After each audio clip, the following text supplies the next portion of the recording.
पिछली वीडियो में हमने अच्छे से अंडरस्टैंड कर लिया था कि कोर्स कुकी पार्सर क्या चीज़ होती है और वो कैसे काम करती है। अभी फ़िलहाल हम इसको यूज़ नहीं करेंगे, इन फ्यूचर उस चीज़ को यूज़ करेंगे। बस आपको ऐसे एक्सप्लेन किया। और मुद्दा मोस्ट इम्पॉर्टेंट टॉपिक था हमारा ये वाली चीज़, जो कि हम क्या करते हैं, किसी भी एक मतलब सर्वर को क्रॉस ओरिजिन एक्सेस कैसे देते हैं, ये सारी चीज़ें हमने पिछली वीडियो में अंडरस्टैंड कर लिया था। अभी फ़िलहाल तो हमने स्टार रखा हुआ है ये वाली चीज़ कि कोई भी एक्सेस कर सकता है। अभी हम क्या करते हैं, हम और ज़्यादा डिटेल में जाते हैं कि एक सर्वर का सिक्योरिटी वगैरह चीज़ हम कैसे हैंडल करें। तो पहली बात तो सिक्योरिटी हमें सर्वर के जो पेलोड्स वगैरह आते हैं वहाँ पर देनी पड़ेगी। पेलोड्स क्या है भैया, पेलोड्स क्या चीज़ होती है?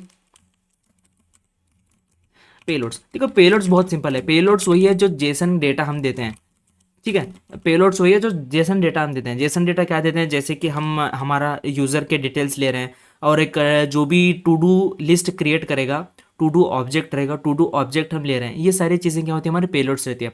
हमें क्या करना पड़ेगा, इस चीज़ को एक पर्टिकुलर डेटा लिमिट सेट करनी पड़ेगी कि 16 KB जितना ही आए, 17 KB आए, 20 KB आए, इससे ज़्यादा ना हो, ताकि कोई और ज़्यादा बड़ा पेलोड डिप्लॉय करके हमारे सर्वर का एक्सेस ना गेन कर ले। तो ये सारी चीज़ें, या फिर हमारा सर्वर ज़्यादा ओवरलोड ना हो जाए। ऐप डॉट यूज़ हम बोलेंगे, यूज़ कर लो किसे, हमारा क्या रहेगा इस बार ऑप्शन, क्या रहेगा हमारा, एक्सप्रेस डॉट जेसन, ठीक है। Express dot JSON, express dot JSON के अंदर हम इसको लिमिट सेट कर सकते हैं। कैसे लिमिट भैया, returns a middleware that only parse JSON and only looks at the request where the content type header matches the type option. तो हम क्या करेंगे यहाँ पर, इसको बोल देते हैं कि लिमिट इसकी इसकी लिमिट 16 KB हो, 16 KB हो, 16 KB हो। ऑब्वियसली इसको स्ट्रिंग में कन्वर्ट करते हैं, ठीक है। 16 KB क्यों भैया, ये एक स्टैंडर्ड वैल्यू है। 16 KB is a standard value जो कि काफ़ी सारे बैकएंड्स में यूज़ होती है। इवन आप बड़े बड़े जो भी ओपन सोर्स बैकएंड्स हैं अवेलेबल हमारे गिटहब पे, वहाँ पर जाके आप देख लो कि मैक्सिमम वेबसाइट्स में, मतलब मैक्सिमम बैकएंड्स में 16 KB सेट किया हुआ रहता है, जो कि एक अच्छी खासी वैल्यू है और अच्छी खासी लिमिट भी है। इसके बाद हमें क्या सेट करना पड़ेगा, यूआरएल एनकोडर, ठीक है। HTTPS तो समहाउ SSL सर्टिफिकेट से हमारे यूआरएल को एनकोड कर देती है। इसके अलावा हमें और एक लेयर ऑफ एनक्रिप्शन डालना पड़ेगा जो कि HTML फॉर्मेट में डेटा को एनक्रिप्ट करेगा। तो इसके लिए हम क्या करते हैं, एक और चीज़ डालते हैं, app dot use express dot URL encoder, URL encoded. पहले तो इसको ऑप्शंस देते हैं। इसके ऑप्शंस क्या क्या है हमारे, एक तो होता है एक्सटेंडेड, इसको हमें ट्रू सेट करना पड़ेगा, इसको ट्रू सेट करना पड़ेगा। और इसके साथ साथ हमें इसकी लिमिट वाली वैल्यू भी आती है, ठीक है। इसको भी लिमिट हमें लिमिट 16 KB दे देना होगा। ऑल सेट, बस इतना सा काम है। ऐप डॉट यूआरएल एनकोड से हमारा यूआरएल एनकोड हो जाएगा, इसकी वैल्यू हमने ट्रू सेट की है। तो क्या आपने एक चीज़ ऑब्जर्व करी, ये जो हम ऐप डॉट यूज़, जिससे ये ऐप डॉट यूज़ के जरिए से हम क्या कर रहे हैं, बेसिकली हमारे मिडल वेयर्स को बीच में घुसा रहे हैं, ठीक है। ऐप को हम क्या कर रहे हैं, ये वाला मिडल वेयर यूज़ कर लो, ऐप को हम क्या करें, ये वाला मिडलवेयर यूज़ करो, जो कि हमने फर्स्ट वीडियो में, मतलब मिडलवेयर की इंट्रोडक्शन वीडियो में मैंने आपको अच्छे से एक्सप्लेन किया था कि मिडलवेयर्स कैसे काम करती है। तो सिमिलरली उस वीडियो के बाद अगर आप ये वीडियो देख रहे हो तो आपको एग्जैक्टली अंडरस्टैंड हो रहा होगा कि ये वाला मिडलवेयर यहाँ पर क्या काम कर रहा है। ऐप डॉट यूज़ के जरिए से हम बेसिकली मिडलवेयर असाइन करते हैं। तो हमने जेसन वाला ये मिडलवेयर, एक्सप्रेस डॉट जेसन वाला मिडलवेयर लगा के हमने क्या किया, पेलोड्स की लिमिट लगा दी। और एक्सप्रेस डॉट यूआरएल एनकोड के जरिए से हमने क्या किया, एक्सटेंड और लिमिट नाम के ऑप्शंस एनेबल कर दिए, जिससे कि हमारा यूआरएल एनकोड हो जाए, डेटा एनकोड हो जाए। क्योंकि जनरली यूआरएल में डेटा कैसे आता है पता है आपको, और ये वाला ही हम यूज़ कर लेते हैं। कंट्रोल C से कॉपी करते हैं, कंट्रोल V से पेस्ट करते हैं, /v1 slash login slash user is equal to Hussain and password is equal to 1234, ठीक है।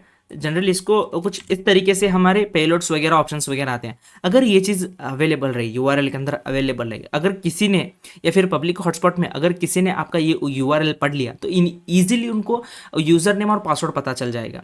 तो यही कुछ रीजंस हो रहते हैं जिसकी वजह से हमें एनकोड करने की बहुत ज़रूरत पड़ती है। इनफैक्ट अगर आप कोई H T T P website वगैरह लॉगिन करने के लिए, या फिर आप अपने ब्राउज़र से अगर कोई नॉन सिक्योर्ड वेबसाइट या फिर वो वेबसाइट जिसके पास एसएसएल सर्टिफिकेट्स नहीं है, यानी कि वो HTTPS पे नहीं चल रहा है, तो आपको एक यूज़र में अलर्ट आएगा कि this website is not secure. तो उस उसी यही सारी चीज़ें रहती है, सिक्योर करने के पॉइंट ऑफ व्यू से ही हर कोई कोड को अपना कॉम्प्लेक्स बना देता है। इसके बाद हमें एक और चीज़ हैंडल करनी पड़ेगी जिसका नाम है app.useexpress.static। ठीक है, इसका क्या काम है भैया, स्टैटिक का क्या काम है? स्टैटिक क्या करता है, हर एक वेब ऐप के लिए या फिर एप्लीकेशन के लिए सर्वर को स्टैटिक फाइल्स की ज़रूरत पड़ सकती है, जैसे कि इमेजेस हो गया, CSS हो गया, या फिर कोई जावास्क्रिप्ट फाइल हो गया, या फिर कई सारी चीज़ें रहती है भाई। ये सारी चीज़ों को आप मैनुअली हैंडल नहीं कर सकते। क्या करते हैं, एक्सप्रेस डॉट स्टैटिक का यूज़ करते हैं ये सारी चीज़ों को हैंडल करने के लिए। आप क्या करते हो, एक्सप्रेस डॉट स्टैटिक, और यहाँ पर इसको पब्लिकली अनाउंस कर देते हो, पब्लिक।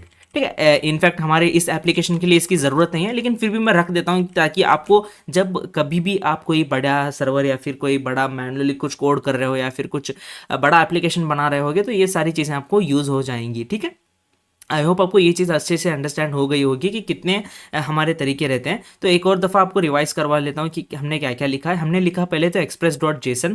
क्या ये क्या करता है, बेसिकली एक मिडलवेयर है जो कि बहुत एसेंशियल है हमारे जेसन डेटा को हैंडल करने के लिए। ये क्या करता है, हमारे जो भी जेसन डेटा हमारे फ्रंट एंड से API को आता है वो सारी चीज़ों का एक पर्टिकुलर लिमिट सेट करता है। ठीक है, आई होप आपको ये सारी चीज़ें अच्छे से अंडरस्टैंड हो रही होंगी। बाय मिस्टेक ये कैमरा ऑफ हो गया था, पता नहीं ये क्या हो रहा है इसे।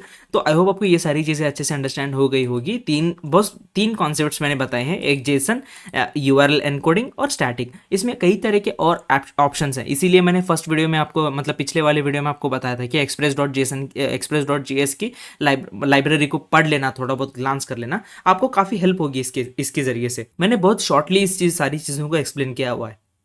अगर आपको और डिटेल में इन्फॉर्मेशन चाहिए तो आपको एक काम करना पड़ेगा, कमेंट सेक्शन में बताना पड़ेगा कि भैया और डिटेल में पढ़ाओ हमें, तो मैं आपके लिए और वीडियोस लाऊंगा इस पर्टिकुलर टॉपिक के।